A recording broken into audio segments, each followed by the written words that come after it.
how would you define clinical social work? Well, I think what I love about clinical social work is that it's grounded in the foundation of generalist practice. And so we start out with this really solid core of what it means to be a generalist social worker. Right.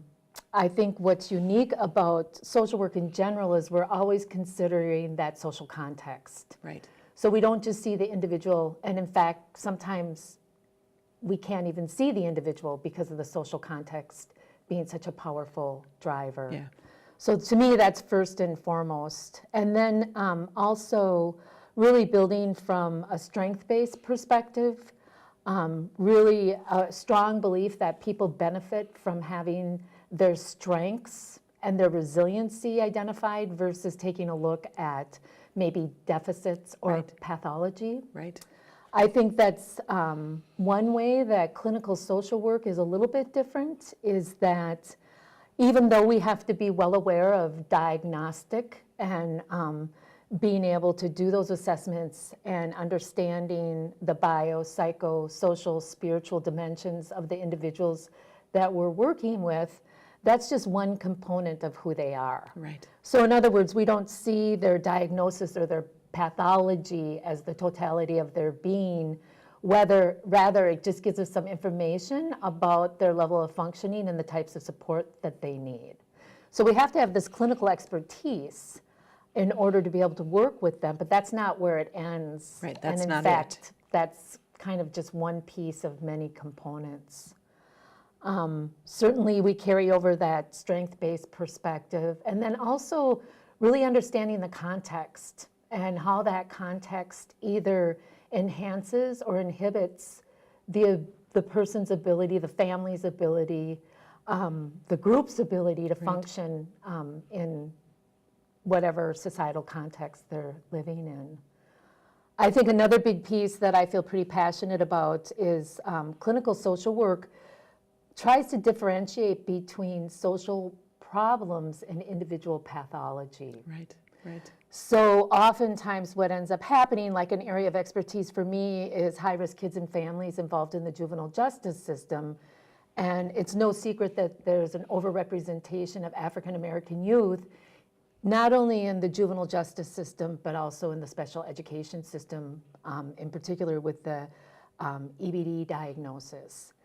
And we could look at that through the lens of, yeah, we have a lot of pathological conduct disordered kids, or we could take a step back and say, okay, why do we have such significant overrepresentation issues with this particular group? Why is there such disproportionality?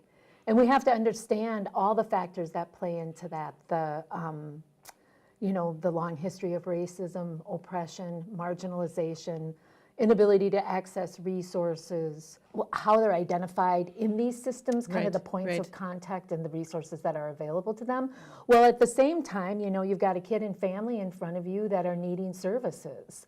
So you want to target and deal with their mental health issues, deal with their trauma, their inability to function, while at the same time understanding those other contextual factors that lead into that. And that also helps the individual to not pathologize and perhaps normalize their experience while at the same time holding them accountable. Right. So it's this delicate balance between, providing support, providing accountability in the case with this population, while at the same time, looking at those larger systemic issues and problems. So would you say this is one of the ways that social work is kind of unique in the clinical work that we do, is this ability to not only look at the individual functioning and maybe some of the struggles there, but the influence of the macro? And that's what maybe sets us, or what else might kind of make us different from other folks that work in mental health settings? Right, I think that's a great question. I think most definitely our ability to understand that context is what sets us apart, along with our ability to remain strength-based. Okay. So in other words, if a kid is having difficulty functioning, and that might be behaviorally, but typically even under those behavioral challenges, there's some type of mental health, trauma, attachment issue, instead of pathologizing it, we kind of make sense of it. Okay. So it's like, yeah, this behavior would make sense based on this kid's history, instead of, oh my gosh, this kid is pathological and we have to diagnose them. And maybe even looking at what is the positive of that and how have they really functioned well, even though it's something that also gets in their way. Right, kind of Okay. how that is maybe even a form of resiliency. Okay. Or at the very least, normalizing. Yeah. Of course, based on these conditions, your behavior would make sense. Based on your background and the marginalization and the oppression that you've experienced and the trauma or whatever. Right. All of this together. Would make sense. Yep. So, and then also backing away from just the behavior and then understanding the systemic drivers that reinforce it.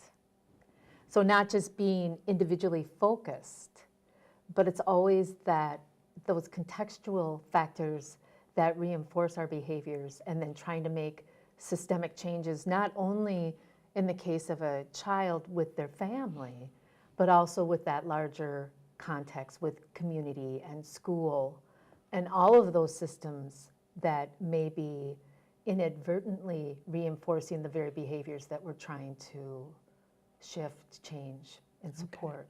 So thinking again of that larger systems, even though the focus might be on the microsystem. Right, Yeah. exactly.